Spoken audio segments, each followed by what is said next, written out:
નમસ્તે મિત્રો, ધર્મ મનીષ પંડ્યા ઓફિશિયલ ચેનલ પર હું મનીષ પંડ્યા આપ સૌનું સ્વાગત કરું છું। મિત્રો, ફાગણ સુદ 11ને આમલકી એકાદશી તરીકે ઓળખવામાં આવે છે। તો આજના વિડીયોમાં સાંભળો આમલકી એકાદશીની કથા। પૂર્વકાળમાં ચૈત્ર રથ રાજાના રાજ્યમાં એક ગરીબ પારધી રહેતો હતો। તે જંગલમાં જઈ પશુઓનો શિકાર કરીને પોતાના કુટુંબનું પાલન પોષણ કરતો હતો। એક દિવસ તે પારધી જંગલમાં શિકાર માટે નીકળ્યો। જંગલમાં તેણે કેટલાક વિષ્ણુ ભક્તોને ઘોડા પર ભગવાન વિષ્ણુની મૂર્તિ પધરાવી આંબાના ઝાડ પર દીપકો પ્રગટાવીને ભજન કરતા જોયા। આ જોઈ પારધી નવાઈ પામવા લાગ્યો અને તેઓ શું કરે છે તે જોવા લાગ્યો।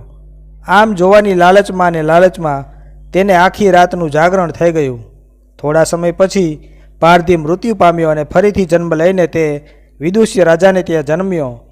તેનું નામ વસુરથ પાડવામાં આવ્યું। તે ખૂબ જ પરાક્રમી રાજા થયો। તે એક દિવસ જંગલમાં મૃગયા રમવા માટે ગયો અને અસલ માર્ગ ભૂલ્યો। ત્યાં જ રાત પડી ગઈ।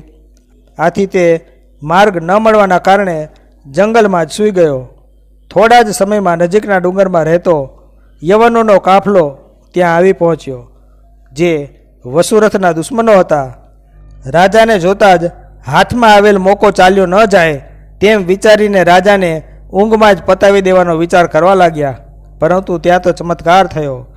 રાજાના શરીરમાંથી આપોઆપ એક સુંદર તેજસ્વી કન્યા પ્રગટ થઈ। તેની આંખો લાલ અંગારા જેવી તગતગતી હતી। વળી તેના હાથમાં દિવ્ય શસ્ત્રો પણ હતા।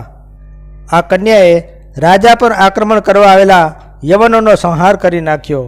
થોડી જ વારમાં રાજા જાગી ગયો અને દુશ્મનોને મરેલી હાલતમાં જોતા વિચાર કરવા લાગ્યો કે આ રીતે મને શત્રુઓથી ઉગારીને બચાવી લેનાર કોણ હશે? ત્યાં જ તેના કાને આકાશવાણી સંભળાઈ કે હે રાજા, તે કરેલા આમલકી એકાદશીના વ્રતના પુણ્ય પ્રતાપે આજે ખુદ ભગવાને જ તારું રક્ષણ કર્યું છે। જે કોઈ આ એકાદશીનું વ્રત કરશે તે શત્રુના અચાનક હુમલાઓથી તો બચશે જ, પરંતુ વૈકુંઠ ધામમાં પણ પધારશે। તો મિત્રો, જો આપને આવા વિડીયો પસંદ હોય, આપને આવી ધાર્મિક વાર્તાઓ પ્રસંગો સાંભળવા ગમતા હોય તો આ ચેનલને લાઇક, શેર અને સબસ્ક્રાઈબ કરજો। ધન્યવાદ।